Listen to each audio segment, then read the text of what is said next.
Thank you very much. Good morning once again. Morning. May I welcome you all.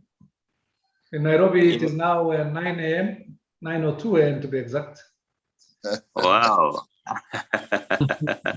And it's 7:02 in Nigeria. It's very early for you. Kaduna, Nigeria. Kaduna, Nigeria. I have very good friends in Kaduna, Nigeria. I'm so happy. Wow. Yeah, some fellows I served with in the military long time ago. Oh, So, wow. General. very good guy. Yeah. Amazing. So welcome again. We are good to go.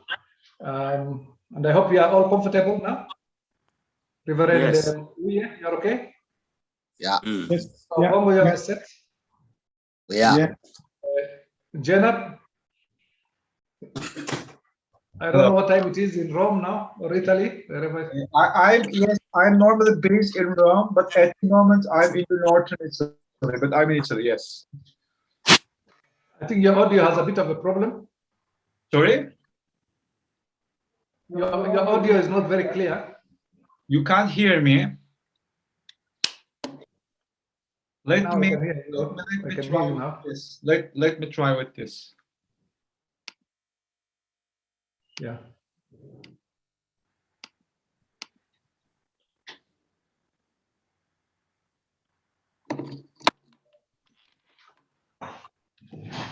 Can you hear me now? Yes, I can hear you. Thank you. I hope everybody else can hear him. Can you hear Jenna? Yes. Assalamu alaikum. I can Thank you. hear him very clearly. Thank you very much. Shukran. So, welcome to this international conference on building human security, human solidarity in the light of Pope Francis' encyclical Fratelli Tutti. And today we shall be discussing contemporary political trends in Africa. With us today is Dr. Mustafa Jenab Aydin, the director of the Ver Institute, Italy. Dr. Elias Omondi Opongo, who is a Jesuit priest and director of Hekima Institute of International Relations. Imam Muhammad Ashafa. It is Ashafa, I believe, Imam Nurain, Muhammad Nurain Ashafa. Yes, you are right. You are right. You pronounce it well, General. Thank you very much. And Pastor James Wuye, you are all welcome. Thank you, General.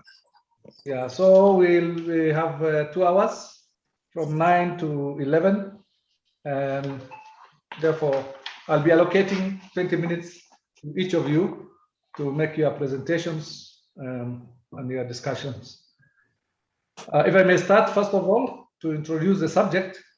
As we are all aware, His Holiness Pope Francis began his notable encyclical Fratelli Tutti, meaning all brothers, by calling the world to global fraternity beyond walls of race, ethnicity, religion, and other social identities that divide humanity.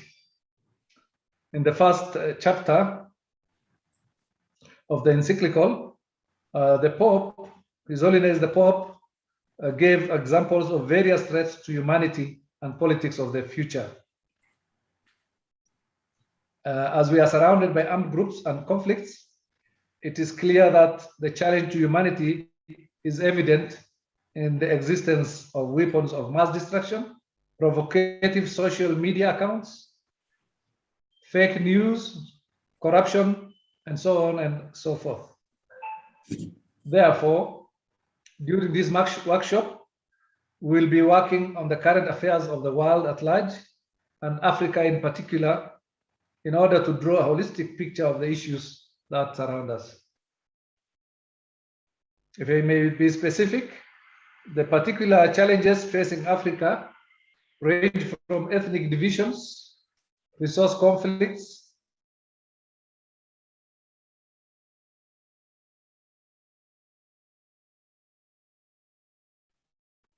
as we witnessed recently in Chad and Mali, while political tensions continue to brew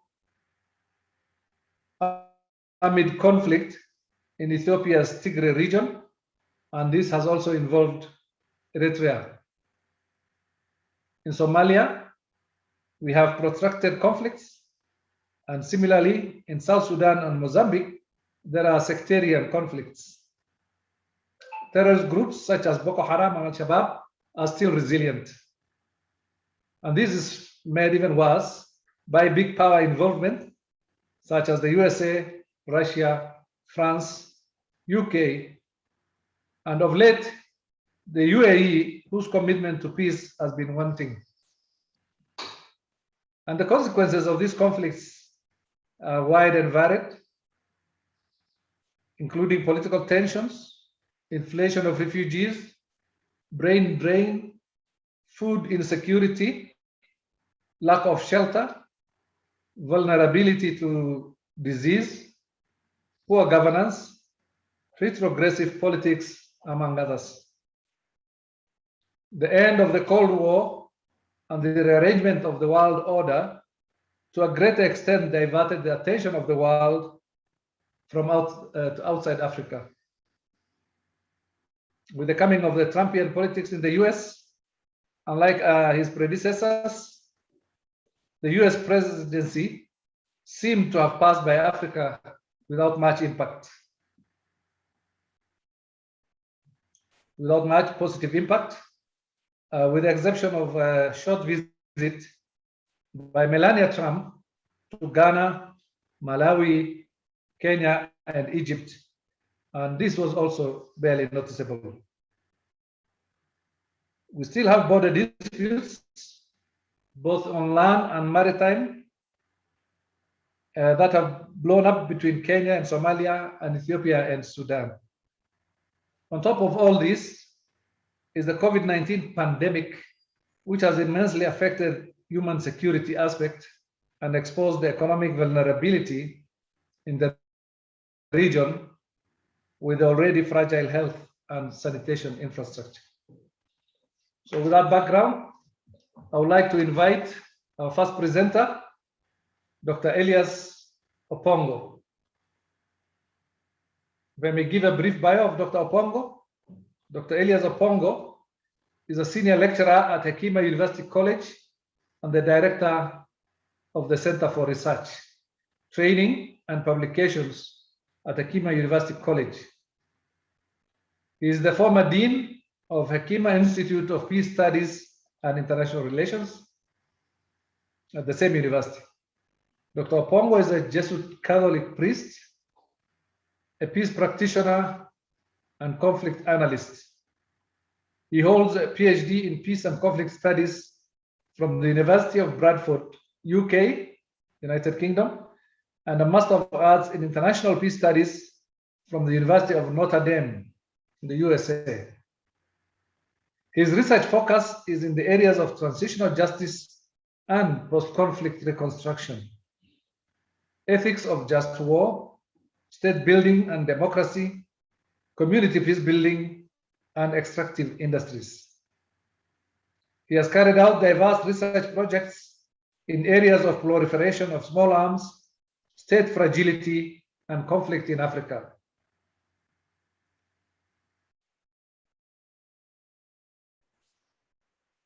And he has concentrated on extractive industries, implications on policy, livelihoods, and conflicts, post-conflict and liberal peace, theology and ethics, among others. Besides presenting in many public conferences, Dr. Opongo has published books, written book chapters and articles on conflict resolution, transitional justice, peace building, and Catholic social teaching. His most recent book, just out in July 2021, is titled African Theology in the 21st century, a call to Baraza. And this can be bought at the publisher, at the Pauline Publications, 2019, Religious Extremism and Violence in Africa. Reviewing the practice of intervention and interreligious dialogue, and Pope Francis on good governance and accountability in Africa. Transition of justice in post-conflict societies in Africa, among others. With those few remarks, I would like to welcome Dr. Pongo. Dr. Pongo, please, you have 20 minutes.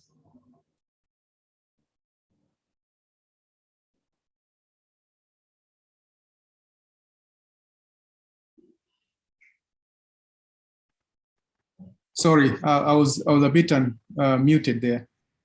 Okay, so thank you very much. I'll have 20 minutes, so I'll just go straight to the topic of political trends, and I guess my colleagues will fill in from their own perspectives.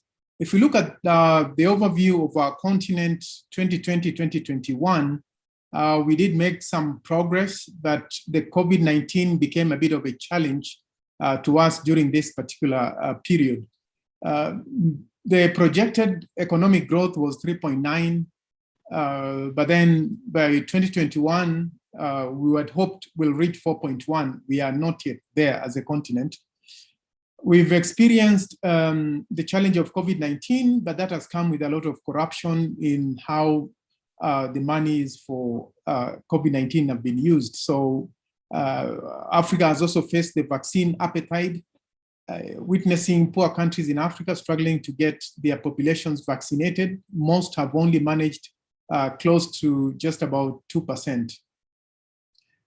Religious leaders, to a great extent, have called for moral responsibility about this, and especially innovating strategies for social change.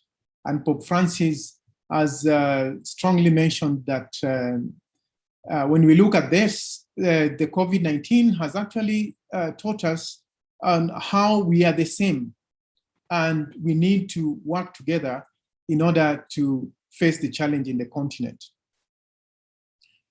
This conference is also talking about Fratelli Tutti of Pope Francis, and it draws attention to the fraternal care that we all experience in the globe, and the fact that we are drifting apart. So I'll begin with moments of hope. Moments of hope in Ivory Coast, for example. The last 10 years, there's been a lot of tension, but then recently we saw the president and former president shake hands, hoping that this could lead to some moments of peace. In Sudan, we noticed also on 3rd of October 2020, there was a peace agreement between the different parties that were in conflict. So a moment of hope also for the people of Sudan. Similarly for South Sudan, in February 2020, there was a peace agreement between the arch rivals here on the right, Riek Machar, the president of South Sudan, and his former deputy, who is current deputy now.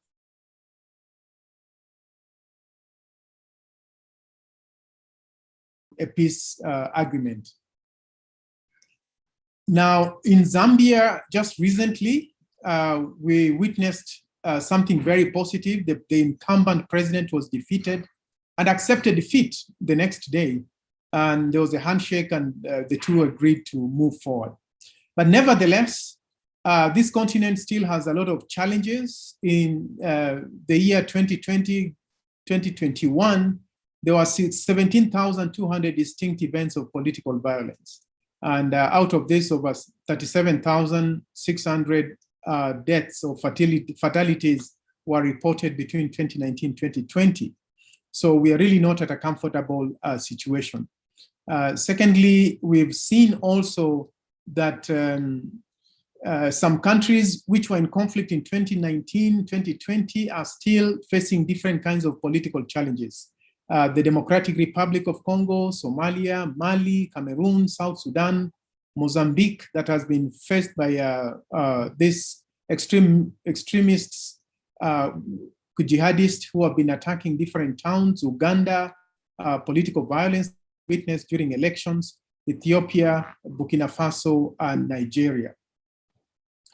Now, if you look at this map, you will notice that within the dark blue regions seem to be those that we consider the state forces did contribute to a lot of violence. And then those that are slightly blue were areas where we had militia, and those that are a bit orange, we had rebel groups.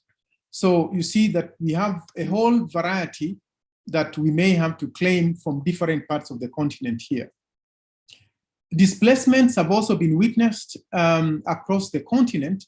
If you look at the global displacements, Syria is leading, Venezuela, Afghanistan, and then you have quite a number of African countries that follow, with South Sudan being one of the major refugee-producing countries, 2.2 million. And then DRC, 0.9 million, Somalia, 0.9 million, and also Sudan, 0.9 million. So Africa almost leading in the number of refugee-producing countries in the world. The 2021 global trends, global peace trend, gave us some indication of how we are doing as a continent. And if you look at some of those indications, is that South Sudan remained the least peaceful country in Africa, and perhaps also in the world with the political challenges they faced. And then Gabon recorded the largest improvement in peacefulness, and Gabon has been doing very well politically, with close to 4.2% improvement. Burkina Faso has experienced the largest deterioration in terms of global peace. They've had a lot of attacks. Even just 2 days ago, 50 people were killed by some religious extremist groups that have been attacking different parts of the country. Ethiopia, obviously, now is the third largest, had the third largest fall in peacefulness with the war in the northern regions of Tigray. So that has led to so many deaths as well. And recently we are told also they've been recruiting child soldiers into their own military groups, and that is worrying. Zambia had the fourth largest deterioration in peacefulness in 2020 and 2021, but just recently with elections, hopefully that will change. Then we've had also for 2019-2020, an additional 270 identity militia groups that became active in the continent. Pope Francis tells us in his letter of Fratelli Tutti that once more we are being reminded that each new generation must take up the struggles and attainments of the past generations, while setting in sight even higher. This is the path. Goodness, together with love, justice, and solidarity, are not achieved once and for all. They have to be realized each day.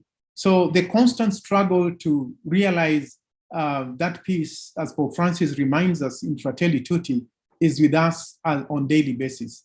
Some of the threats to peace within the political trends in Africa, we've seen dictatorial tendencies which had been witnessed at least up to last year in Rwanda, in Tanzania with Magufuli, but he's dead now, in Uganda with Museveni, and in Ethiopia, the political tension have led to a bit of dictatorial tendencies in South Sudan, Eritrea, and Burundi. And these situations continue to show deterioration in these countries. Election conflicts, election-related conflicts, we've witnessed those in Kenya in the past, and we are a bit concerned for next year's elections as well, similar to Ethiopia, South Sudan, and Somalia. And Ivory Coast has always registered those, but we've seen some changes in recent past. Economic downturn, most African countries have faced this, and unemployment continues to be a major issue of concern, with poor performances within the sector due to COVID-19, and also poor management of our own resources. We are likely to see freedom of religion curtailed, especially where religious leaders speak against the government or take strong stands. So hopefully for peace and stability in Africa would require inclusive systems of governance, in cooperation of youth in economic empowerment, increased employment and job opportunities, ending corruption, and increasing the peace dialogue. As indicated in the earlier map, we noticed that there was a lot of heavy police force or armed force on civilian. These images from Uganda during the elections were really worrying. We've seen the same in Cameroon, in Togo, in Ethiopia, in Nigeria. Now, you wonder why you would need 5 armed policemen to arrest this young man in this particular case, or why a policeman in front of the camera would really literally be strangling somebody in this manner. So in Fratelli Tutti, Pope Francis tells us the important thing is not to fuel anger or become obsessed with taking revenge and destroying the enemy. True love for an oppressor means seeking ways to make him cease his oppression. It means stripping him of a power that he does not know how to use. Those who suffer injustice have to defend strenuously their own rights and those of their family. And I guess this has been the call of human rights groups in Uganda and other countries, that a state cannot continue to use its own military force to oppress its citizens. Similarly, in Nigeria, we've seen massive demonstrations against police brutality, the Special Anti-Robbery Squad, and the youth came out in large numbers, in very large numbers. In this case, you can see there was a COVID-19 palliative care, rice, sugar, all these items were kept in the warehouses or never distributed to the population. So they broke into warehouses, and of course there was stampede, not a very good scene. Similarly, in South Africa, there were demonstrations following the arrest of Zuma, who is the former president there, and many came out in large numbers to speak for this. But unfortunately, there was a lot of looting and chaotic scenes that were witnessed in South Africa. But this all tells us that we have a large population in this continent that are crying for change, that are crying for better livelihood, that are crying for better delivery of democracy in the continent. As I've said, the state forces contributed to almost 1/3 of some of the conflicts that we noticed. Even though there was a major reduction, about 6% of all non-state armed groups are rebels, with an agenda to replace the national government, whereas they were also responsible for 17% of all political violence in these countries. The top 4 militia groups. Dr. Pongo, you have 3 minutes, please. Okay, I'll then move on to just what we are learning from Fratelli Tutti. Fratelli Tutti, Pope Francis reminds us we are on regression path. Ancient conflicts, which we thought were long gone, continue to be a challenge for us.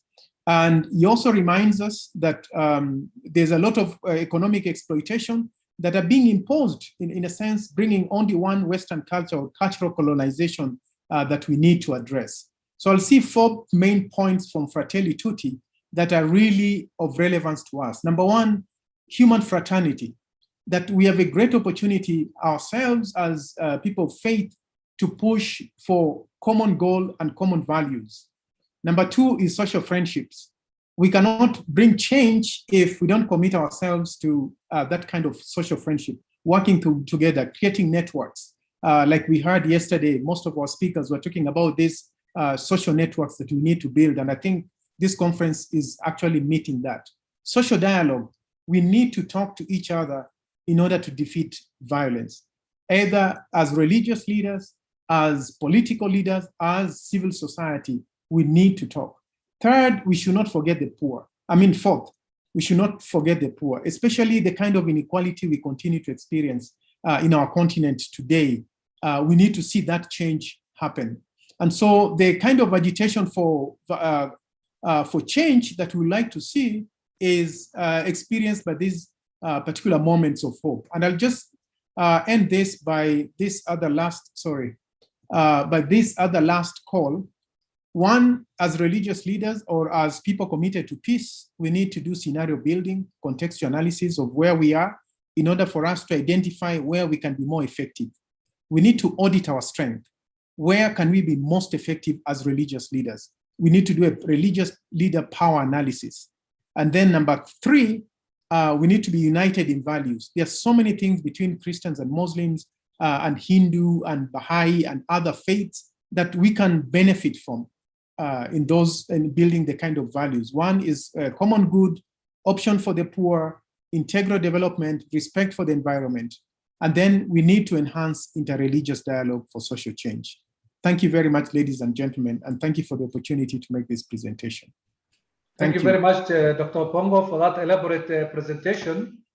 You've really hit the nail on the head, and you have highlighted the serious problems that are facing this continent. And we are much grateful for that. And I'm particularly happy that you concluded with the 4 points on human fraternity, social dialogue, social friendship, and options for the poor. And particularly the last one, where the poor have been ignored for a long time. And the cure that you have recommended to step back and recheck ourselves, recheck the systems, analyze, and work on greater unity between peoples. Thank you very much. May I now invite Dr. Mustafa Jenab Aydin. Dr. Mustafa Jenab Aydin. He is currently the director of the Tver Institute, a center for intercultural studies in Rome, and the Deputy Secretary General of the Jakes Maritime International Institute of Rome also. He graduated in political science and sociology from the University of Bogazici in Istanbul, and he studied Catholic theology and interreligious dialogue at the Pontifical Gregorian University, ecclesiastical and constitutional law at LUMSA University in Rome, and sociology of religion at the Pontifical Angelicum University. He is a lecturer at the Master of Cultural and Religious Mediation of the Faculty of Philosophy of the Salesian Pontifical University of Rome. He teaches at the UCA Summer School at the University of Cambridge and is a member of the board of directors of the Religions for Peace in Italy. He collaborates with the International Franciscan Fraternity in Istanbul, Dialogue Platform in Brussels, Religions, Rights and Economics in the Mediterranean Space at the University of Insubria, and Pontifical Council for Interreligious Dialogue at the Vatican. He is the creator and host of the radio program I Passi del Dialogue at On the Move Radio. His latest publications include Parlare di Islam a Scuola, in other words, talking about Islam in the school, in the book Gli Studenti Musulmani a Scuola, Muslim Students, Antonio Cuciniello and Stefano Pasta in 2020. And also Islam, El Dialogo Interreligioso, Islam and Interreligious Dialogue, in his book Islam Non Terrorismo, Islam is not terrorism. And this was edited by Francesca Corrao and Luciano Violante Molino in 2018. Welcome, Dr. Mustafa Jenab Aydin. Thank you. Thank you very much. Thank you for your generous presentation. Thank you so much. Very warm greetings from Italy. This time I'm not greeting you from Rome because I'm now in the northern part of Italy. Rome is too hot, too warm in this period of time, so we are escaping to mountains. So I'm addressing you from mountains in the northern Italy. And it's a great pleasure to be part of this conference in which we are discussing widely the encyclical of Pope Francis, Fratelli Tutti. And actually, I'm here more to learn from you, but just I would like to share with you some of my reflections about the current trends, not specifically in Africa, but concerning our dialogue between Europe and Africa, and specifically between Italy and Africa, always inspired by the encyclical of Pope Francis, Fratelli Tutti. Before just making my reflection, I would like to underline a point maybe which has been already underlined by other speakers, yesterday, but this encyclical is very much related to Africa also for its inspiration.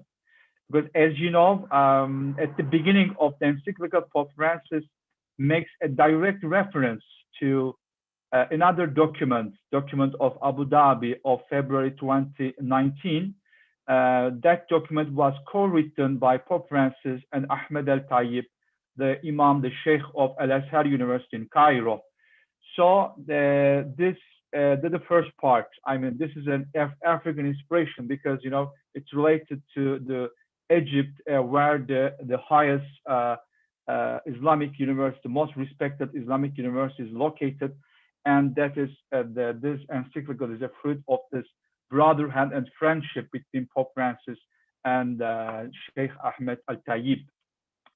Second inspiration of the encyclical about Africa, as you know, at the end of the encyclical, Pope Francis makes reference to different people. I mean, the whole document talks about, of course, Francis of Assisi, but then he adds other names like Mahatma Gandhi, Desmond Tutu, but more than that, Charles de Foucault.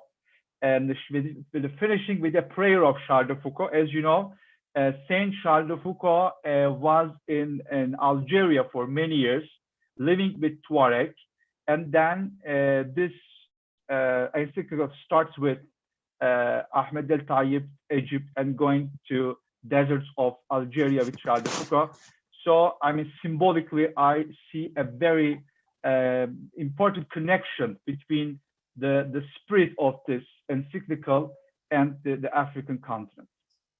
African continent is a very big reality, and for us, especially for those who live in Europe and these other parts of the world, a country to be discovered with its richness, cultural, ethnic, natural richnesses, and lots of things, aspects to learn for us.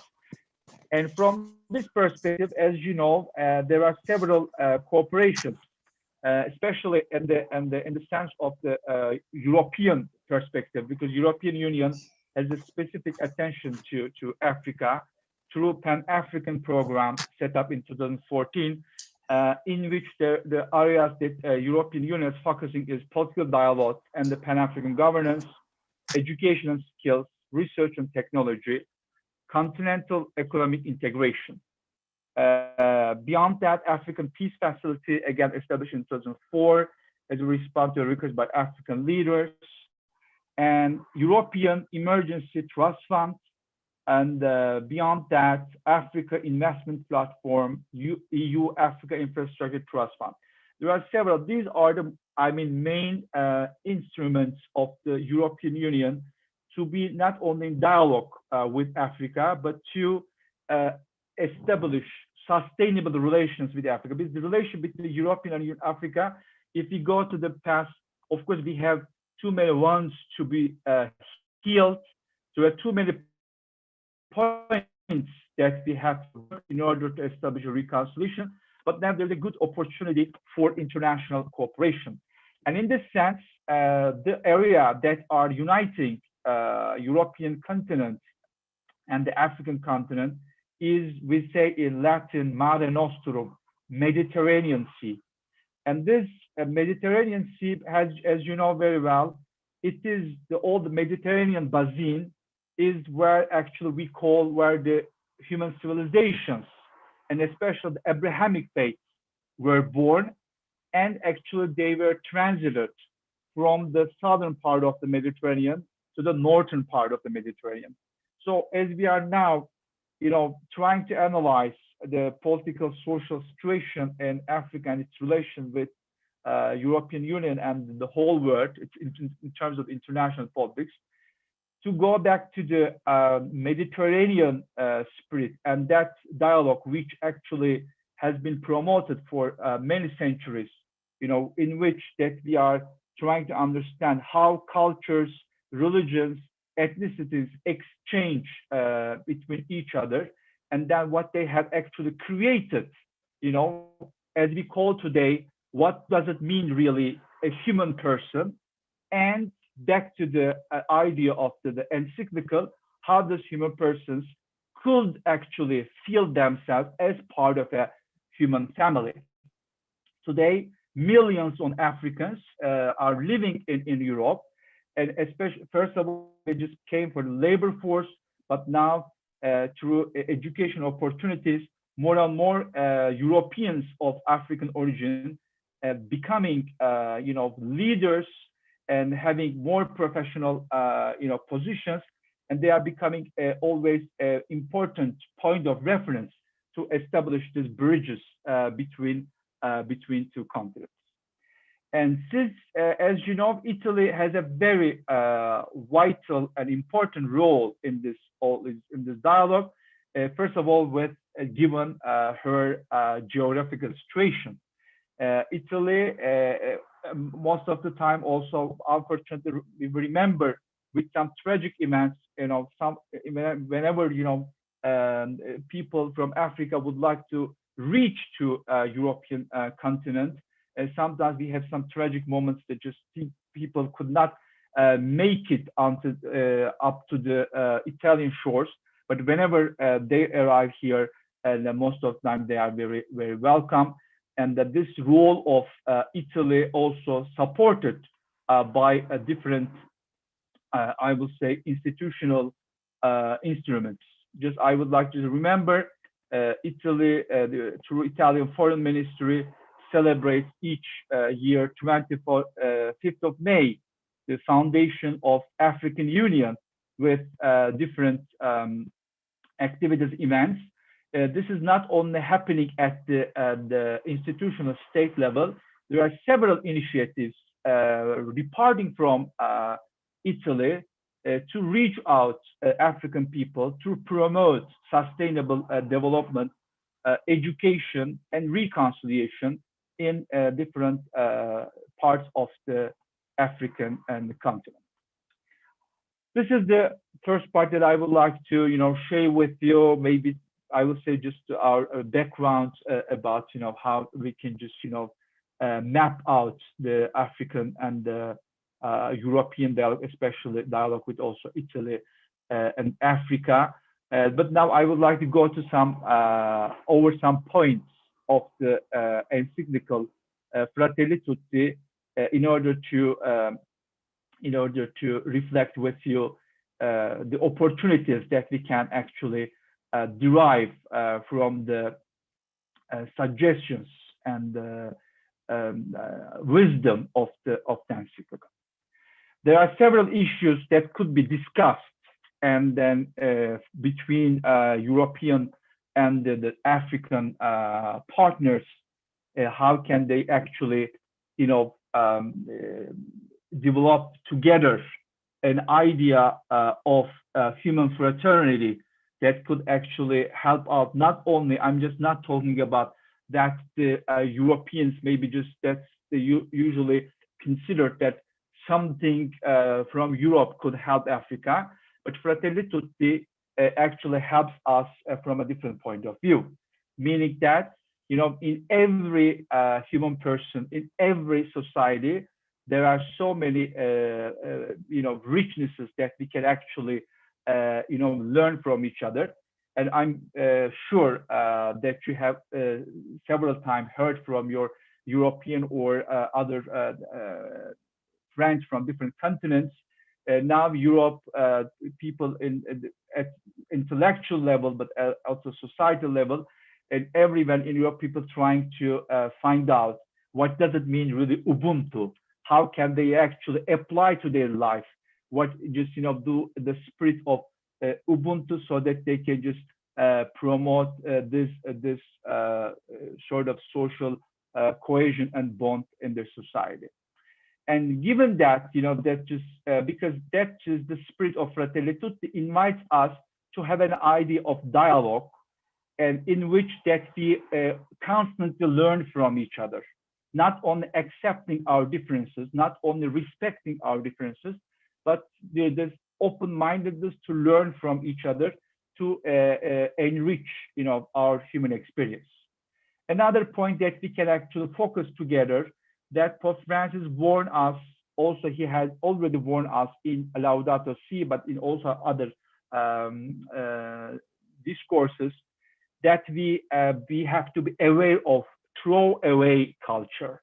That just, because that idea of seeing human beings or the whole nature, the whole creation, something to be thrown away, not really focusing on their value, and not focusing about their dignity. That's why the concept of human dignity is a central theme in the encyclical Fratelli Tutti. And human dignity is a term, as you know, one of the fundamental terms in most of the constitutions. And whenever we would like to actually put into the operation, put into the realization of an idea of a democratic and respectful for human rights governance, human dignity comes into the center. Because here we are not talking about simply we are not talking about citizens, we are not talking about residents, we are not talking about simply, or citizens, immigrants, locals or foreigners, but an idea of human dignity does not make any difference between people based on their race, gender, ethnicity, religion, or social class. And in which, in this sense, throwaway word culture. Doctor, can you check your voice? Sheikh Nourain, Sheikh Mohammed Nourain is not hearing you. Please check your voice. Can you hear me? Can you hear me now? It's okay, just continue. Maybe we'll sort out with Sheikh Nourain. Okay. We can hear you. Okay. Can you hear me now? Yes, yes. Okay. That is also the main point, by fraternity, that we focus on the human dignity.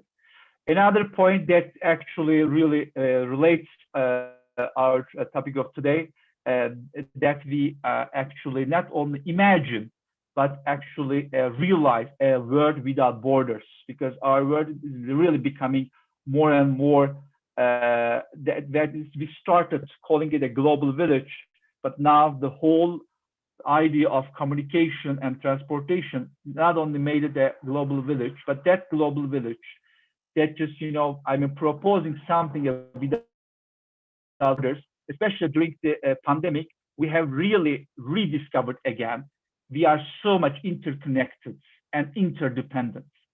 And Fratelli Tutti invites us to rediscover this aspect, just, seeing everyone around the world. Wherever we live, we are always so much responsible for everyone else.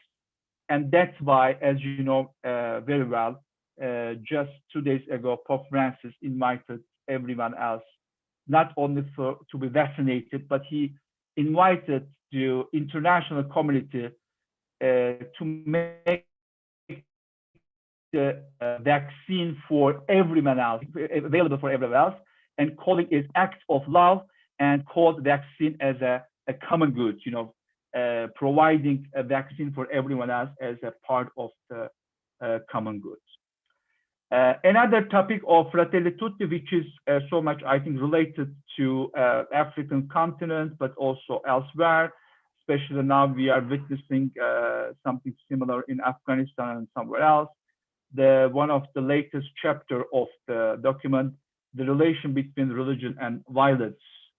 In this part, Pope Francis reminds us again what he has written, co-written with Ahmed al-Tayyib, the Sheikh of Al-Azhar, inviting all members of different faiths, people of faith, people who actually dedicate themselves to a religious idea, to underline again the main message of religions is the sacredness of life, because life is sacred, given by God, and that should be protected, and every human person, related to her human dignity, is always should be protected, and his or her life that's why sacred, and that's why whatever happens, in our world today, relating themselves to religion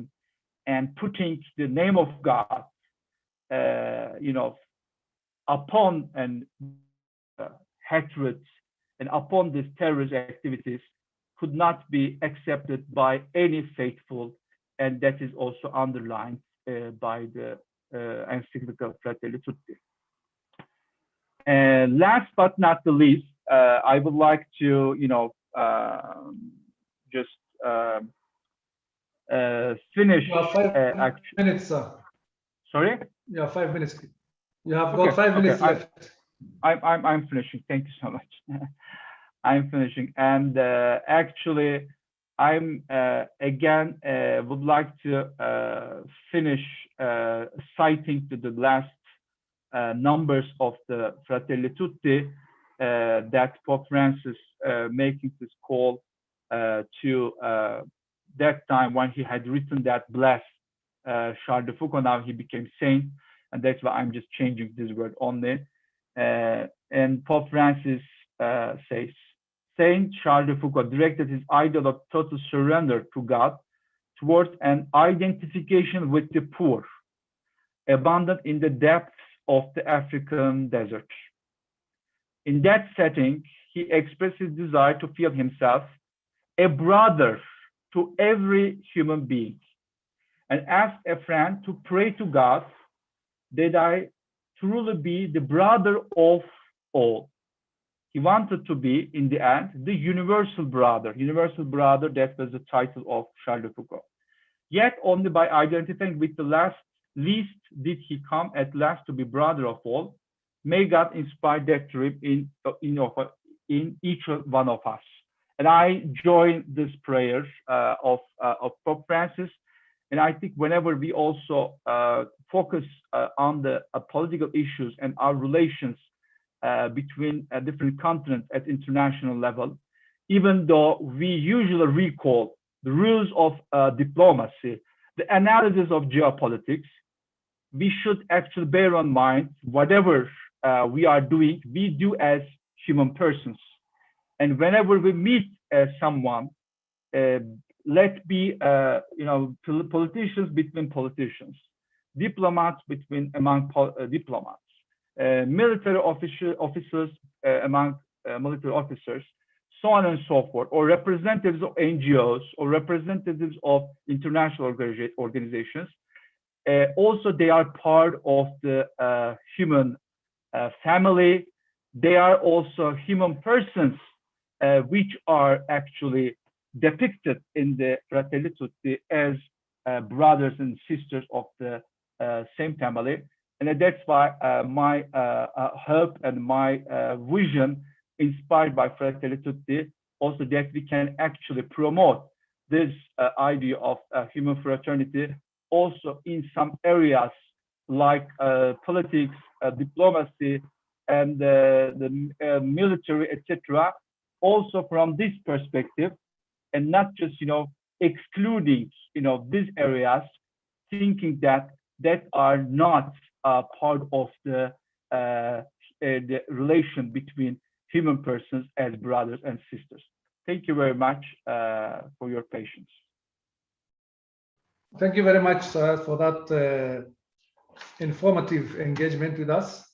And you have underlined the encyclical's relationship to Africa, and you also referred to the document of 2019 in Abu Dhabi between the Pope Francis and Sheikh of Al-Azhar, thus establishing also a relationship between Europe and Africa, promoting sustainable development and education.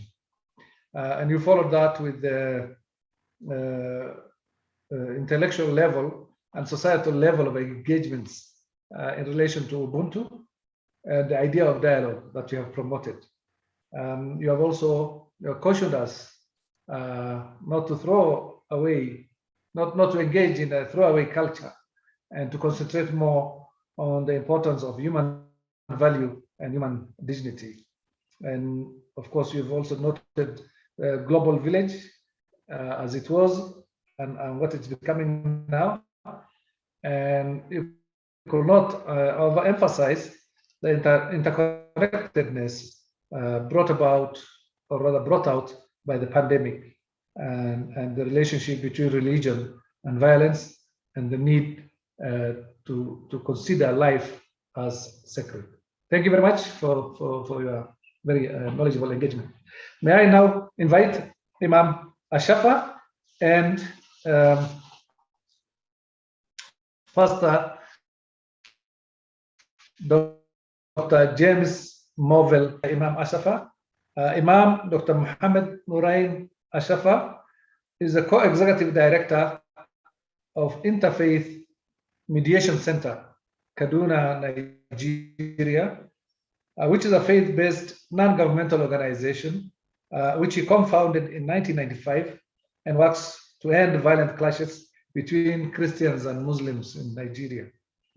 Quite an effort there. He has, through these years, contributed to issues relating to faith-based approaches and conflict resolution in the country and all over the world. His work has also spread beyond Nigeria to Ghana, Burundi, Chad, and Kenya, among other African countries. And this work has featured in some documentary films that foster forgiveness and reconciliation, and to a greater extent share his personal journey from a religious youth advocate defending the value of Islam. One such documentary was featured at the United Nations headquarters and also at the House of Commons in the United Kingdom and in Washington, D.C., respectively. He has also featured on a film that was supported by the United States Institute of Peace and called An African Answer, which depicts their dramatic bid to bring reconciliation in Kenya's Rift Valley, following communal killings of the post-election violence witnessed in 2008. Imam Ashafa's work has earned him numerous honors, including an honorary doctorate degree of interfaith development by the University of Glasgow in 2010, honorary degree, doctorate degree of law by the University of Massachusetts in 2012, the United Nations Gold Prize 2013 on World Interfaith Harmony Week by the Royal Ahl al-Bayt Institute for Islamic Thought in Amman, Jordan. And similarly, in 2013, he was recognized by the Hessian Peace Prize granted by the Albert Oswald Foundation, Heroes of Peace Award from Burundi, Ashoka Fellows Award, the Search for Common Ground on Interfaith Cooperation Award, Washington, D.C., USA, the Bremen Peace Award from the Threshold Foundation, Germany, on interreligious understanding, the inaugural Foundation Chirac Award for Conflict Prevention, presented by former President Jacques Chirac, the 2014 German Africa Prize and New York BMW Group Innovative Award 2017 in the restoration of farmers and pastoralist conflict in Nigeria, and other numerous accolades, both locally and internationally. Imam Ashafa took an active role in documentary films like The Imam and the Pastor, a moving story of forgiveness and a case study of a successful grassroots initiative to rebuild communities torn apart by conflict, Loving the Enemy by BBC World in 2000, Heroes of Peace by Tim Weiss of Australia, Pastor and Imam by ARD Germany, and An African Answer, a documentary of their Kenya intervention for the Love of Tomorrow in the UK, and Belief, a 7-part documentary series hosted by Oprah Winfrey, which travels across the globe to explore the traditional practices of religion and spirituality, such as Christianity, Islam, Hinduism, and atheism. The Imam co-authored the book, The Pastor and the Imam, Responding to Conflict, and also co-authored Forgiveness and Religion and Reconciliation, Islam and Christian Perspectives, among others. He was the Deputy Chief of Party on the project training of leaders on religious and national coexistence, tolerance, which is the first project under USAID, Nigeria's Peace and Democratic Governance Office, implemented by the Interfaith Mediation Center from 2012 to 2017. He's also the ambassador of the Golden Rule from United Religions Initiative and presently an advisor on the program Community Initiatives to Promote Peace,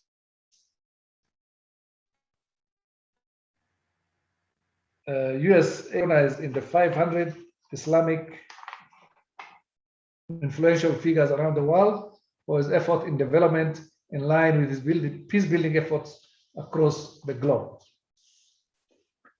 And now I'll look at Pastor Dr. James Movell Wuye. Dr. James Movell Wuye is a pastor with the Assemblies of God and co-director of the Interfaith Mediation Center in Kaduna, Nigeria. Dr. James Movell Wuye was the son of a soldier who served in the Biafran War, and during the 1980s and 1990s, he was involved in Christian activities targeted at protecting the church from ethno-religious violence. For 8 years, he served as Secretary General of the Kaduna State Chapter of the Youth Christian Association of Nigeria and the Assistant Secretary for the parent body, an umbrella organization for all Christian groups in Nigeria. He is currently an adjunct lecturer with Theological Seminary of Northern Nigeria, and he served in various committees for peace and reconciliation in Kaduna State at the national and international levels. His hatred for the Muslims in the past was without limits. He hated seeing people being intimidated and abused. So when Muslims were blamed for inciting a violent conflict in Kaduna, he immediately volunteered to lead a group to ward off the attacks. He lost his right arm in one of these activities against Muslim militant groups, increasing his vengeance and deep hatred for Muslims then. After a mutual friend brought him together with his colleague, Imam Ashafa, the two men slowly built mutual respect and decided to work together to bridge the divide between their communities. In 1995, they formed the Interfaith Mediation Center, a religious grassroots organization with over 20,000 members, reaching out to the militias and training the country's youth, women, and other leaders to become civic peace activists. The center provides interfaith training to young people in secondary schools and universities, to women, religious leaders, and politicians. It has contributed to diffusing tensions after the 2002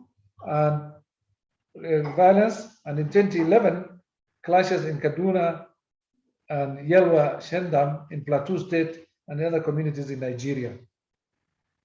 Pastor James Wuye mediated in Kenya after the disputed election of 2007-2008 and fostered trust building in Chad, Sudan, South Sudan, Lebanon, Egypt, Iraq, Syria, Sierra Leone, Australia, Malaysia, Sweden, Finland, Norway, Denmark, Indonesia, Brazil, Philippines, Israel, Canada, and inside a British prison. Wuye's work has earned him numerous awards, including the Peace Activist Award of the Tannenbaum Center of Interreligious Understanding in New York, honorary doctorate degrees from Boston University, USA, Glasgow University, UK, and Kolkata, India. A Heroes of Peace Award from Burundi, a Ashoka Fellows Award, the Search for Common Ground on Interfaith Cooperation Award, Washington, D.C., the Bremen Peace Award from the Threshold Foundation on Interreligious Understanding in Germany, the inaugural Foundation Chirac Award for Conflict Prevention presented to them by former President Jacques Chirac, the 2014 German Africa Prize and UNOAC BMW Group Innovative Award 2017, among many other awards, locally and internationally. Pastor Wuye is the subject of the documentary films The Imam and the Pastor, a moving story of forgiveness and a case study of a successful grassroots initiative to rebuild communities torn apart by conflict, Loving the Enemy by BBC World in 2000, Heroes of Peace by Team Wise Australia, Pastor and Imam by ARD Germany, and An African Answer, a documentary of the Kenyan intervention. For the Love of Tomorrow in the UK, and Believe, a 7-part documentary series hosted by Oprah Winfrey, which travels across the globe to explore the traditional practices of religion and spirituality, such as Christianity, Islam, Hinduism, and atheism. He co-authored the book, The Pastor and Imam Responding to Conflict, and also co-authored Forgiveness and Reconciliation, Islam and Christian Perspectives, among others. He's a member of African Union Interfaith Forum. He was the chief of party on training of leaders on religious and national coexistence, tolerance, and the first project under USAID Nigeria's Peace and Democratic Governance Office, implemented by the Interfaith Mediation Center from 2012 to 2017. He's also the ambassador of the Golden Rule from the United Religions Initiative and presently the director on a program tagged Community Initiatives to Promote Peace program, a USAID-funded project under the lead of Mercy Cause. It is now my pleasure to invite Imam Ashafa and Pastor Dr. James Movell Woye to share with us their presentations. Imam Ashafa and Pastor Woye, you're most welcome.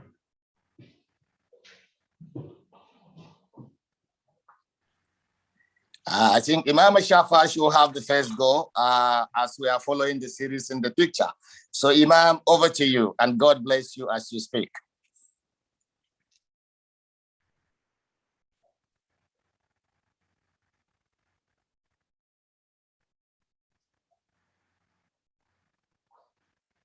Imam Nurain, Imam Muhammad Nurain Ashafa. I can see his video is off and is muted. Maybe you could continue, Reverend, until he rejoins us, please, if you don't mind. Unmute yourself, please. Yeah, I am now unmuted. Am I? Can you Yes. hear me? Yes, very well. Very well. Well, thank you so much for having us on this. We pride ourselves as twins, and always will come together for good things, as we were doing when it was not good in the past.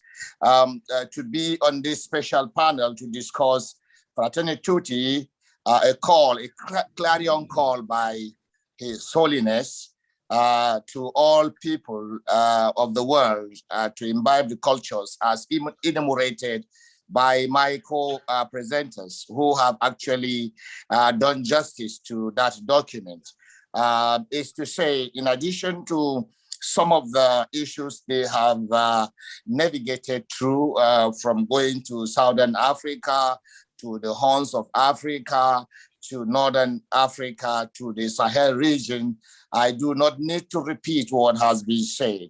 As a peace practitioner, trying to toe the line of His Holiness Francis, Pope Francis, and also relatively following also the patron saint of His Holiness Saint Francis of Assisi, who has been an exemplified living addend, living witnesses to what the call is actually directing the world to.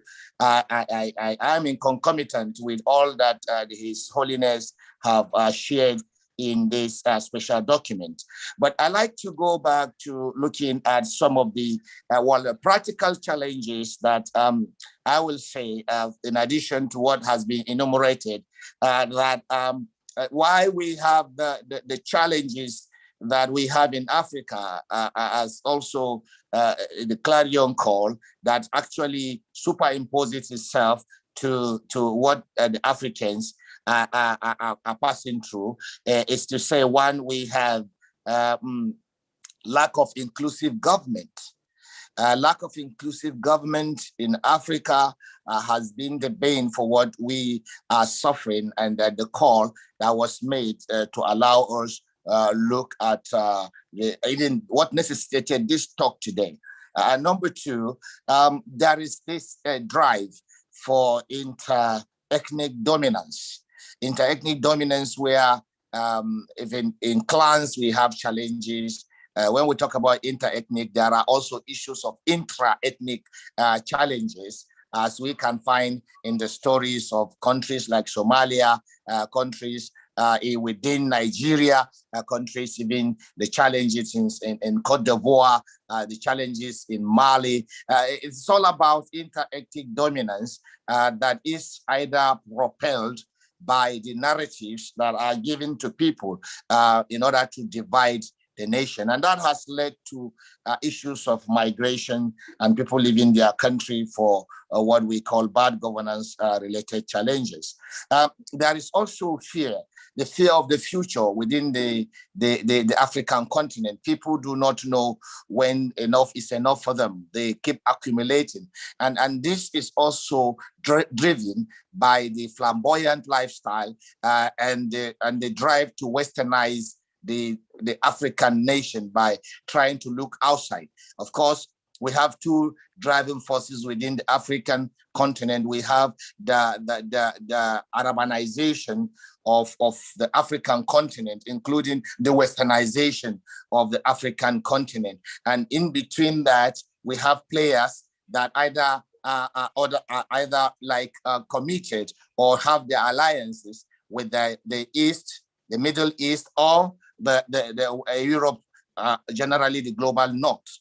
These challenges has exacerbated on some of these trends as enumerated by Dr. Olongo Elias in his very articulated presentation, as he did it graphically with showing us the areas that are there.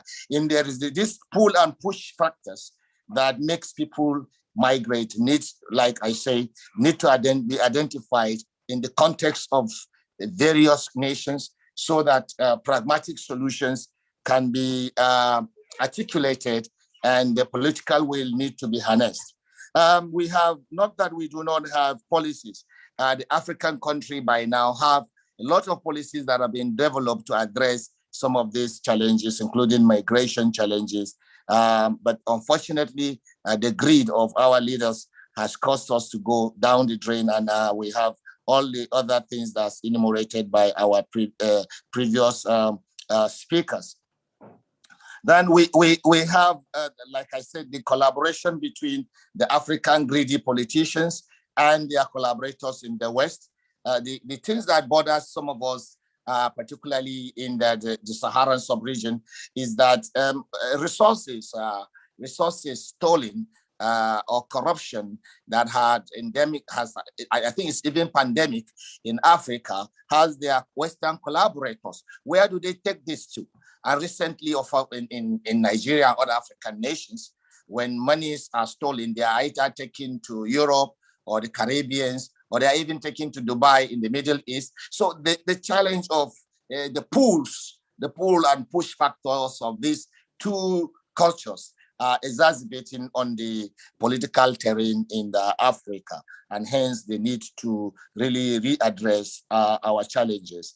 There are also deep-rooted colonial influences, histories of who rule who, and who are you loyal to, where are you pushing to, what did the people see on the ground that indicates where your mindset is. Even in our narratives, we have deep-rooted collective unhealed memories. And these memories are being transferred from one generation to another generation. And to really get this thing done is the need to create a new narrative for the African nation and for the next generations that are coming.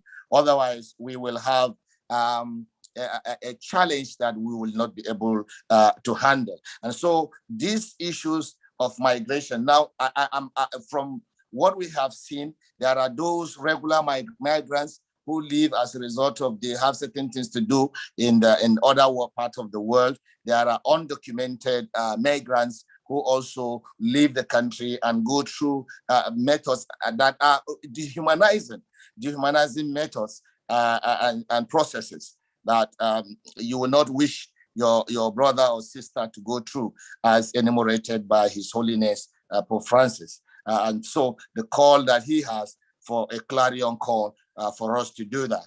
And if you go further, you will discover that this brain drain and brain waste is causing Africa the kind of conflicts that we are having, because the brains that are needed in Africa have left Africa for what they call the greener pasture. And that also is causing a lot of challenges for the African nation. And we have to come back to look at strategic engagements in terms of calling our leaders and reconscientizing them on the need, or in another way, develop a new set of leaders that have Africa in mind. And once this is done, the issues of the conflict, the internal conflicts that comes from narratives, that comes from ethnic champions, and that comes from sometimes religious champions. We have hate speeches going around in the social media. Men and women have narratives that they do calling brothers and sisters to hate, which we have done in the past. It is either you use it to manipulate and mind control the people, because hate that we have not transformed, we are transferring to people, and that has caused the challenges we have enumerated and other speakers have spoken about. So in the spirit of the Fratelli Tutti, we need now to begin to have the principles that I add to the great chapters as written by His Holiness, that like we have within a system that we all participate and are members of the initiative of change, which have a golden principle. And this golden principle stands on 4 pillars. And if Africa must come back to reality, we must imbibe those golden principles. One of them says that we must have absolute love, unconditional love for the other. Number 2, the other pillar says we must be entirely very honest, honesty in everything we do. And thirdly, it says we must have purity of mind in line with the core. If your mind is clean, you let out clean vibes, clean energy, positive energy. Number 4, then you must have that feeling of absolute unselfishness. When one is unselfish, then on these 4 pillars, Africa can be healed. So there are roles that we as religious leaders must play. Religious leaders must change their sermons. We must have inclusive sermon. We must have sermon that humanizes the other. We must begin to learn that where our freedom ends, that of the other begins. And as practitioners, this is what we go around the world saying. We have to live what we say. It is not me preaching one thing and doing the other in my closet. It is, I should be a living epistle that people will read and see and hear and know that I live by the faith that I profess. The 2 faiths that we have are very strong. These 2 faiths are so strong that the Islam is peace. Ma'am, can you hear? And Jesus Christ is the Prince of Peace. So we must have double peace. So in this regard, because my colleague and I are sharing time, I wish to hand over to him. And as we go in our usual style, we will also need to share again and again, as we usually will share. Looking inward, analyzing our resources, and sharing data that can influence policy. We have to be in the front line of policy change and ensure that what we preach on our pulpits on Friday and on Sunday and on Saturdays as the Jewish tradition, and any other day that we have daily National Assembly. Let's use it positively to address these challenges as in the clarion call by His Holiness, the Pope Francis. Thank you. Welcome, Imam. Thank you very much. I'm hearing you now, Claire. Yes, please go ahead. It's your turn now. The Reverend has given us a very good talk. You are most welcome to add to your thoughts to that. Thank you. Bismillahir Rahmanir Rahim. Wassalatu wassalam ala Rasulullah. Distinguished brothers and sisters, I greet you once more again with the greeting of peace by saying Assalamu alaikum wa rahmatullahi wa barakatuh. Meaning, may peace and blessing of the Lord be with you. The most important, I think, for me, I want to start with my recommendation before going to the other part of the issues, analyzing the issue and the context. I've read through this document, the Fratelli Tutti, and it's a very important document that I feel, number one, we need to contextualize this document in African context. Fortunately, we have what we call the Interfaith Advisory Council for AU. The African Union Interfaith Advisory Council is a very important body under the AU that used to be part of the AU in terms of advice for the political leaders and the institutions. Unfortunately, my colleague, Pastor Dr. James Mobawiye, is representing the interfaith community, also in Nigeria, the West African region, on this particular important platform. So I feel, how do we get this document to Interfaith Advisory Council of AU? And the AU should look into this document. Perhaps it's going to serve as a template for making our people, our political leaders, to know how to bring out the human fraternity into their action, to look at the humanity, not the material, to look at the quality of lives, quality of the system, not the quantity of what materialistically they can gain from the process of political governance. I think this is number one. Secondly, I strongly feel that yes, there are a lot of Muslims, a lot of priests in the field, but priests that replicate the symbol of our religious tradition, the symbol of our icon and the iconic characters that has been our model. Today, those symbols are getting, we are losing them every day. We are no more seeing them on the street. For example, when I saw Pope Francis in Egypt, and together with Sheikh Al-Azhari, one could see that model to say Sheikh Al-Azhari, Sheikh Al-Tayyib, and the Pope. Together, you have the Pope and the Sheikh. That is a model that we need to see, people working together across various communities to do their best to be able to let the community see in action the solidarity of the human family. I feel we need to multiply this. We need to get this going on the continent to see this model so that this coming generation of young religious activists, young religious leaders, young community leaders, young people of faith will see a symbol of modesty, of role model they can connect to. So the need for more pastors and the imam, or the imam and the pastors, as the case in Central Africa, the case in Nigeria, we need them in most of this part of the world. Thirdly, I strongly believe that we have cities who are model cities that we need to look into and be able to see. For example, as Muslims, we know what happened in the Medinan Charter and the Medinan Constitution, and how Muhammad stay side by side with the Christian and the Jewish community in Medina of his days. These are the model we see. And today, in the world of today, in the Christendom, we can see the Holy City, the Holy See in Italy as a role model city that we need to model across the world. Here is a city that respects the tradition of others, that honor others who are outside the faith of Catholicism. And given those, how do we see those cities across the world? How do we model other cities to look like that? If you have model religious icon, the model cities where people were honor and dignity were respected, we need to see this across the world. And this is across African continent specifically. These are one of the keywords. Of course, one of the advice I've been raised by my colleagues. So in the light of this, if you have this to work with the other aspect, because when you have this fraternity, the human fraternity becomes stronger.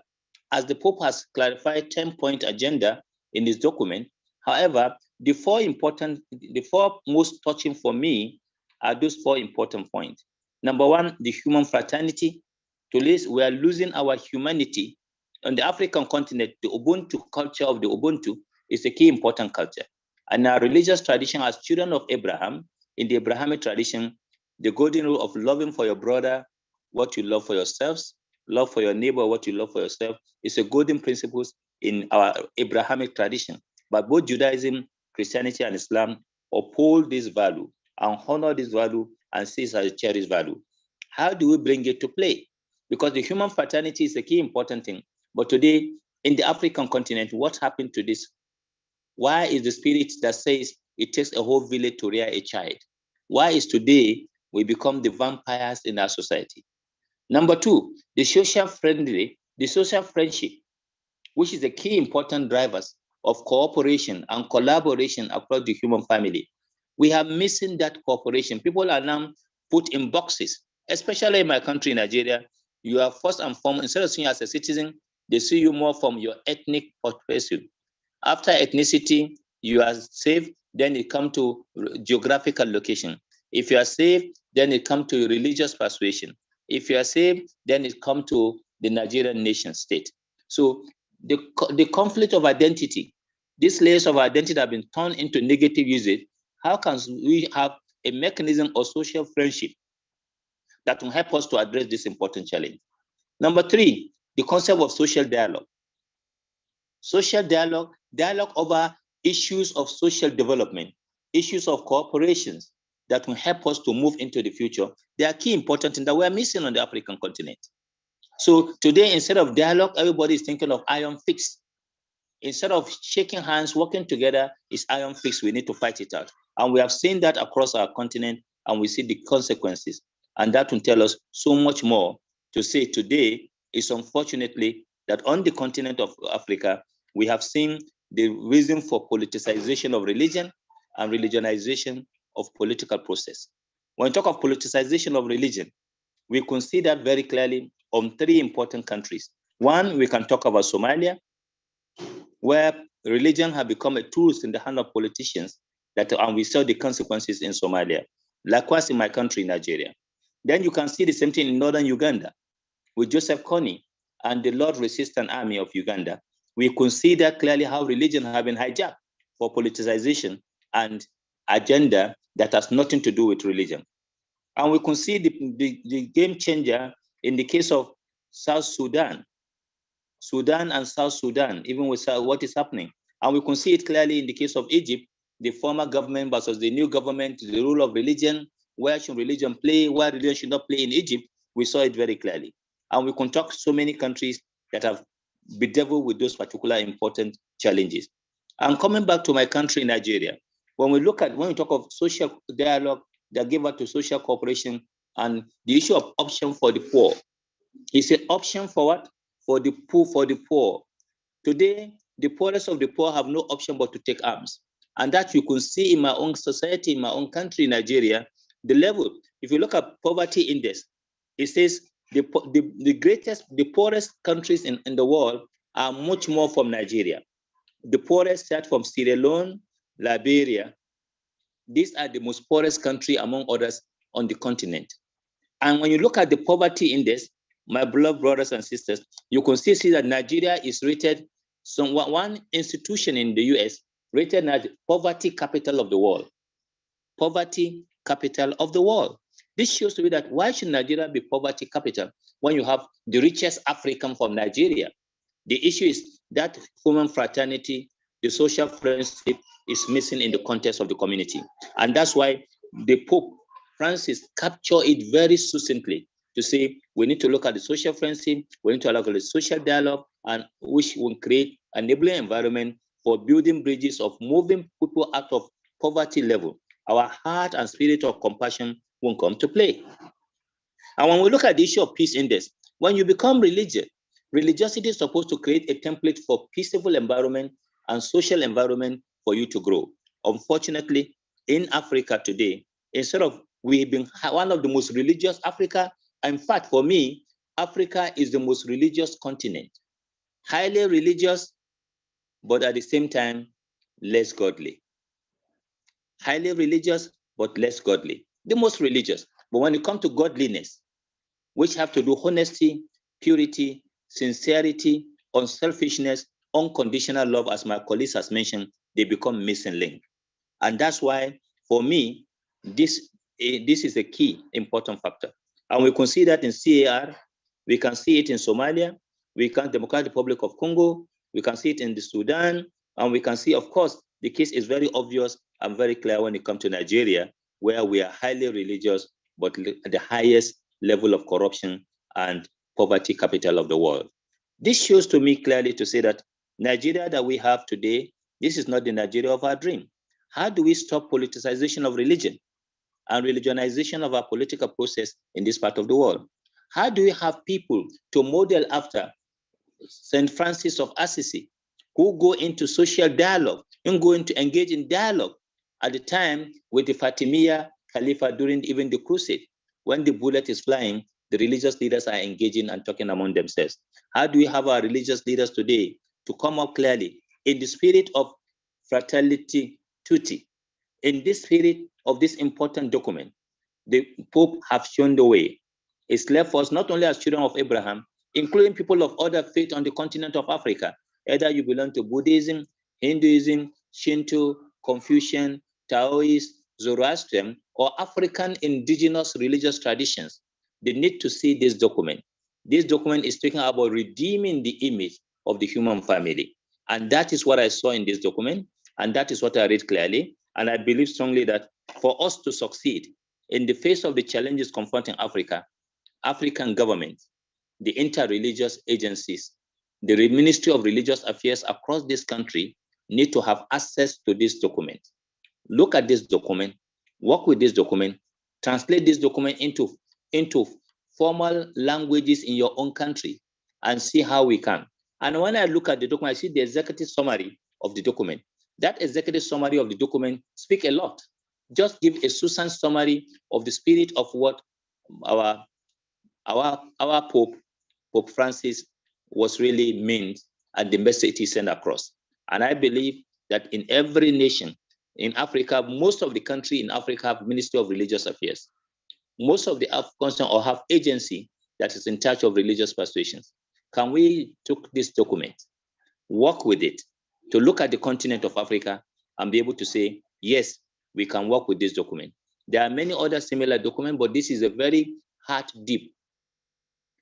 Our common world, our common humanity, a document that have been produced in other way by the Muslim side.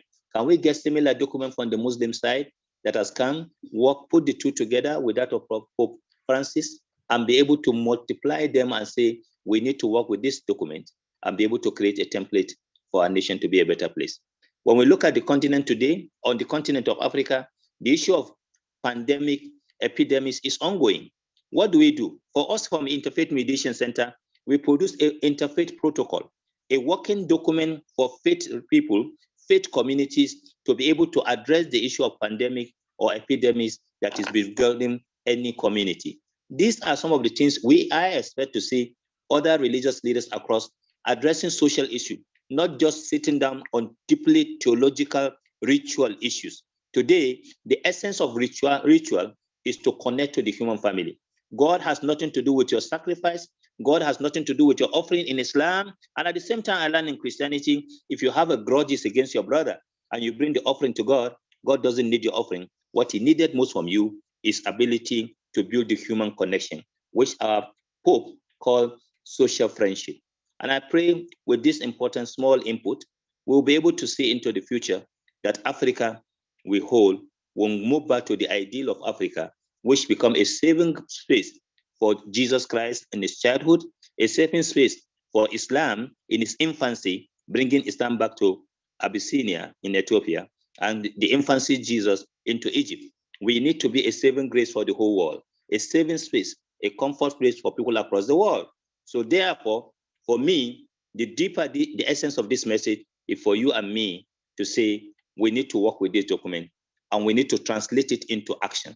May the Lord give us the strength and the courage to learn what we can do and do it better, and to know what we cannot and be able to know the solution. God bless you. Imam, thank you very much for concluding with that dua. I must commend the two of you for a well-presented combined lecture discussion. No wonder you are both referred to as the twins of peace, and it's very clear why you have a common calling. Your experience is loud and clear, and what you have shared from both perspectives are very useful for the African continent and for humanity in general. I'm sure practitioners will find it very useful to put all that you have said into practice and to learn from it. Thank you very much for that engagement to both of you. Now the floor is open for question and answer. I think all our speakers have contributed very well, and I must commend them for that. And I'm sure it must have generated some questions.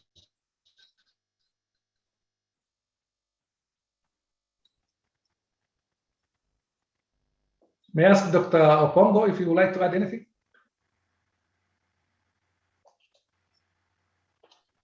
I really appreciate the way the speakers have been able to engage with this particular topic, and also from different faiths and perspective. I think what really brings us together is the fraternal part of this document that reminds us that we are one creation and we cannot live in isolation. The main concern about this document is how we tend to work or live apart from each other without paying attention really to the diversity that we all contribute as people of different faith, religion, race, as well as ethnic identities.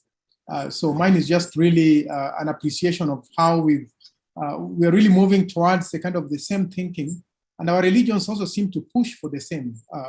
If you look at number 241, 242 of the same document, it calls on reconciliation and says reconciliation is not necessarily forgetting about the past or letting the enemy to continue to oppress the people. Is to take away the power of oppression from that person who is bringing so much harm to the majority, and to restore human dignity and respect of common good. Yeah, thank you. Thank you very much, Bashir. Thank you very much, Dr. Opondo. I have Dr. Reginald Nalugala and Father Abraham Weldu. I would like to ask them to say their piece, and if they have any questions, to present those questions, please.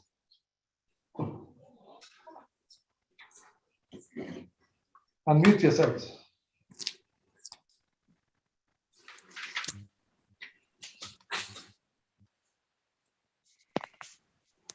Proceed, Patrick. The floor is yours. Okay, thank you very much, General Bashir. First and foremost, I would like to congratulate the speakers. Really, they inspired us. They have offered priceless knowledge on the area. Father from Hakima has highlighted what has been there, and especially what are the inclinations today. And for me, they were really wonderful. In a sense, the current situations, there are some hopes that he indicated. Also, there are some fears, including what's going on in Ethiopia and the rest of the world. So he presented the concrete situation at the moment, but I like usually when the world looks at Africa, everything is doom and gloomy, but he presented the concrete, the positive and negative aspect. The doctor from Italy, it's wonderful to look at from an Italian or European perspective, Muslim perspective on Islam and Christianity, I was really glad to see how what we paint religions are always questionable, and all religions, to my understanding and also according to the doctor, carry the negative and the positive possibilities, but people, according to the need and according to the depths of faith, they can choose. So he presented very well. I'm so happy and I learned a lot. From Nigeria, some 20 years ago, Imam Ashaf and the pastor I have followed, and I always wanted to meet them or to contact when I was studying masters in England on peace and justice. It was beautiful to see the religious couples united for life in religious values. So really, the points they brought was very enlightening, and especially the way Africa should be looked at from the peace point of view, peace of refuge for Jesus in Egypt, and peace of refugee for the followers of Prophet Muhammad sallallahu alaihi wasallam from Saudi Arabia. So many things depended the way we look at it. At the same time, Imam Ashaf al-Karim, what he said, we cannot afford to lose these values. So for me, it was very enlightening area. Also, I'm studying on the same area. The role of interfaith dialogue in enhancing sustainable peace and development is general at Tangaza University. So I am enlightened, and I'm sure we will be your disciples on the ground. We are still at school, but Father Elias and the others, really, you have enlightened us. May God bless you. Thank you.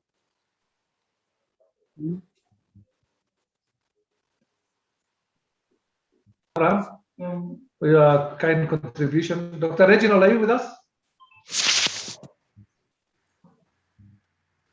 Dr. Reginald? Okay, in the meantime, there is a question or two that have been posed, and any of you can answer in any order. And it says, the first question is, it is a critical period at the moment, and these kind of discussions are really important.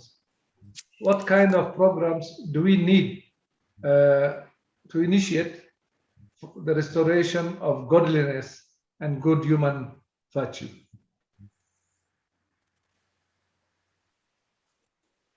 Any of you can take it.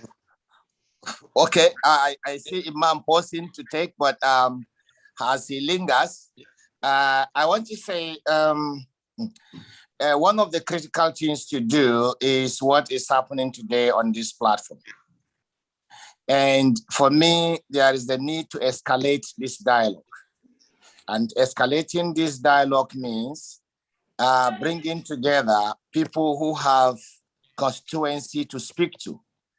And if you talk about constituency to speak to, I want to see under the African Union that within the nations, strategy for engagement and rehumanization of each other needs to be taught in our seminaries, in university, like in Tangaza and other places, that we need to begin to imbibe this culture and develop curriculum within the institution, religious institution, where we have the power of voice, the power of the pulpit and the mandate, where we can use the platform to re-educate, create new narratives, inclusive narratives, and then also talk to our politicians. They go and do politics and come on Saturday for confession, or see the imam on Friday for prayers. And what the imam tells them will definitely have a ripple in the society. And what, as a priest, we also tell them we have a ripple. So we are in a critical period.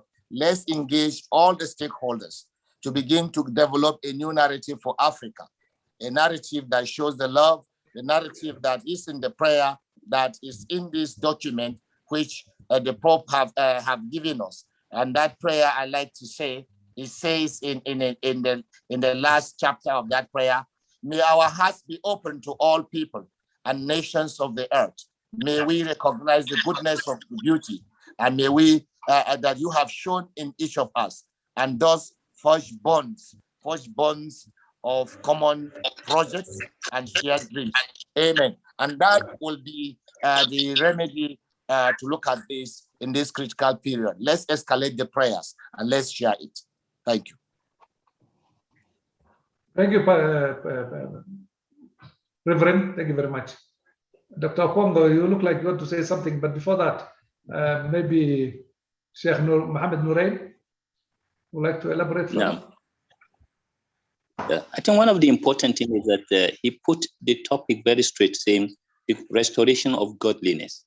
As we said earlier, we are highly godly, but we are highly religious, but less godly.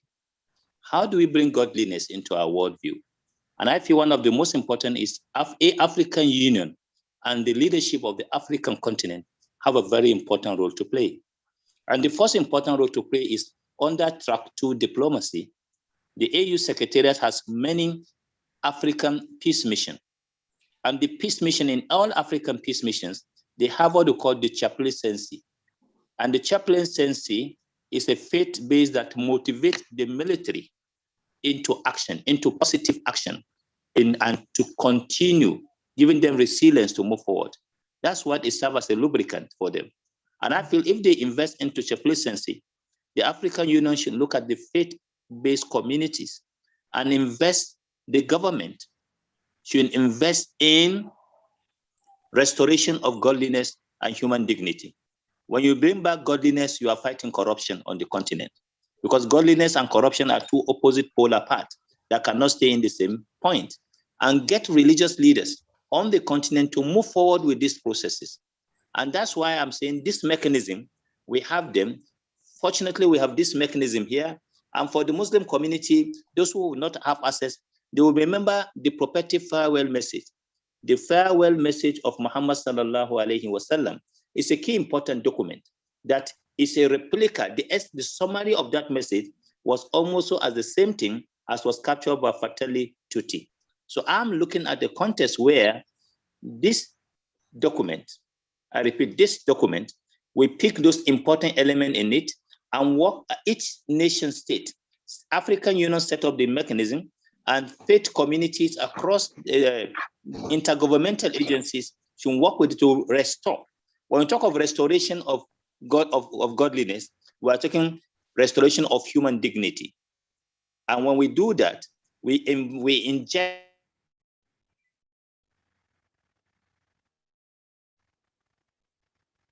a rethinking on the continent of Africa. If religious leaders were moved into what is important, because what is more important for us is about God is more comfortable to hear how are we able to put a smile on his creations, not how much we destroy his creations. Putting a smile on the creation of God, God can give you an eternity. You have a blessed celestial journey. So that is the key important outcome. So I'm saying clearly we should have two things. One, the African Union should set up a restoration of godliness and human dignity, and each interstate and interagency religion should do the similar thing. And when we have that, we'll be able to have a safer space for all of us. Thank you. Thank you very much, Sheikh Mohammed. I would like now to give the last word to Dr. Elias Opongo, please. Thank you very much, Bashir. The only thing I wanted to say is, in light with Mohammed Ashafa's point on why a country in Africa should be doing so well with all the wealth like Nigeria, and that is not being realized. I think the call to African Union, to regional body like ECOWAS, East Africa Community and the like, and SADC, is to also see how do we co-manage these resources together and have a common stand. Because if we say that Africa loses $50 billion every year due to illicit financial management, there's a lot of money that leaves the continent that cannot be accounted for.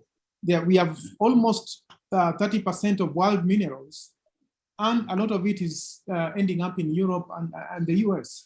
So the fraternal aspect that is being called for, and I see the question here was saying, how do we, what is the relevance of Fratelli Tutti for future international relations?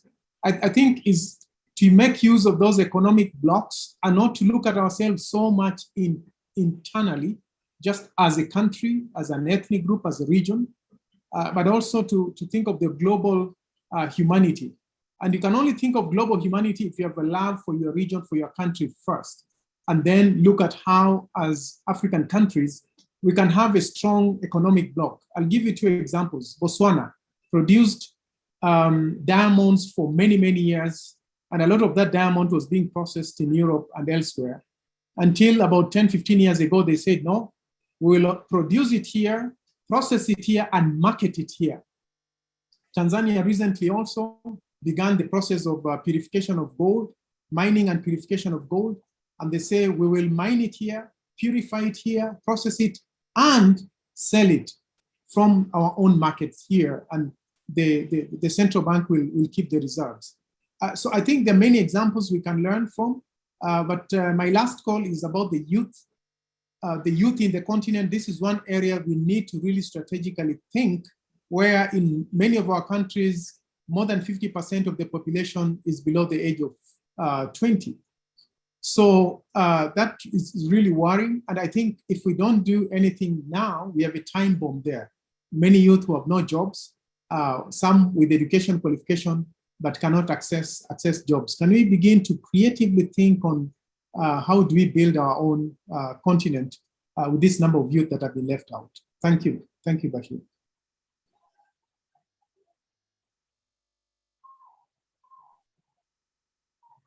Yeah, still muted. Yes, thank you. The second question, may I request Chair number 18, if you could add to the future of international relations as regards the importance of Fratelli Tutti. And probably the vaccine nationalism, that seems to be getting stronger and stronger by the day. Thank you. Thank you. I have a very short answer. Yeah, Fratelli Tutti is an important and still to be also analyzed within the literature, which has been developed recently in the last decade, actually, the relation between religion and the international relations. As you know, the area of international relations developed especially in the 50s. We're not concentrating at all on the role of religion and including its important role, especially in 60s and 70s. And afterwards, with the desecularization and when the religion has come back to the public sphere, and especially after 90s and most probably after 9/11, we have started, discussing again the role of religion in international relations.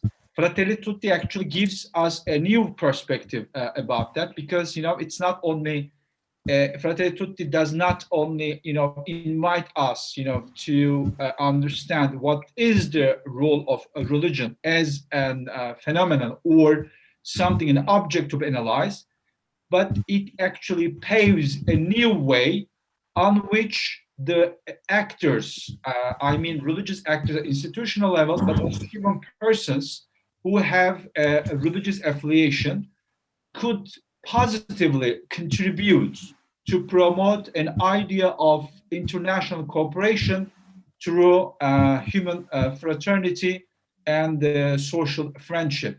That's why I see as an important turning point, the encyclical Fratelli Tutti, because it brings a religion. As I mentioned, religion already came back as an object of study for international studies and for social sciences. But this approach of Fratelli Tutti actually invites religion as an active part, integral part of international relations, with an approach of, because religions has already a universal approach.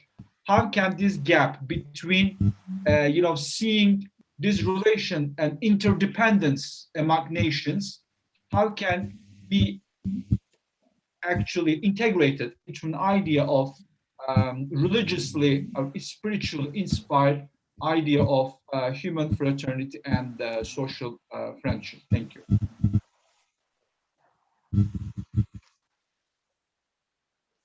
General Bashir. Yes, Patrick, I can see you've raised your hand. Thank you. We have a few minutes left. Point is to... We have a few minutes left. If you could make it brief, please. Father Abraham, if you could make your comment a bit brief so that we don't Actually, it's not brief, but I will try to make it brief, okay? My recommendation is to Imam Ashafa and Pastor James. Let me forgive me if I think too far and not realistic, but idealistic. But sometimes it's good to think about that. First of all, we really would love you to write many books, and also write always your diary, what you have done together. Thinking sometimes, as crazy as it may sound, the generations which come after us will need some resources, a kind of exemplary witnesses. And also think of one day, not only books being written and in the universities about your life is being taught, but also being your two statues raised on the interfaith universities. And even let us continue to think wildly. What about the Muslims and the Christians thinking of having common saints? Who will be in Africa if you are not? I'm not beatifying before you die, but what I'm saying is think very highly of you in humility. Of course, you are very religious people, but at the same time, please remember you are our leaders in Africa. Practically, you personified an ideal Muslim and Christian leader should deal with each other and with their followers. So thank you. Sorry for being long. Thank you very much. I can also see in the chat the comment by Dr. Congo, where he warns us about individualism because it interferes with our freedom, our equality, and therefore reduces the fraternity that we are seeking in Fratelli Tutti. And I agree with him entirely. This is about humanity. This is about solidarity. This is about unity of purpose. And as Zainab Aidina mentioned, region is coming back to the center of international relations, and it cannot be ignored any longer. It's a good vehicle to drive peace, and we hope that it will be adopted. I thank all our panelists and our contributors for today's session. It was most enlightening, and it's for most of us, it is quite a learning process, a very important learning process. Yes, Dr. Chenamadine, I can see your hands up. No, I was just clapping. Thank you so much. Okay, thank you very much, and for everybody's greatest and greater contribution. May I conclude now? Yes, Padre. Reverend James, you want to say something? No, I just want to thank you too, as my colleague will say. Blessed are those who hear and actually go to pragmatize what they have had. Our prayers is that we are humbled by the contribution of the last speaker. Oh, sorry. We are humbled by the contribution of the last speaker, and we take the challenge to write more books. And blessed are the peacemakers, for they shall be called children of God and servants of the Almighty. Thank you. Peace. Thank you. And thank you all. Thank you, Chair. Thank you, Bashir. Thank you, everyone. Thank you, Dr. Thank you, Father Elias. Thank you, Padre. Thank you, Sheikh Mohammed. Thank you, Masala. General. And thank you for all that are following us on video and on YouTube. And after we compile this document, then I think it will constitute a very, very important referral material for all students of interreligious dialogue. Thank you very much. Have a nice day. Bye-bye. Thank you, General.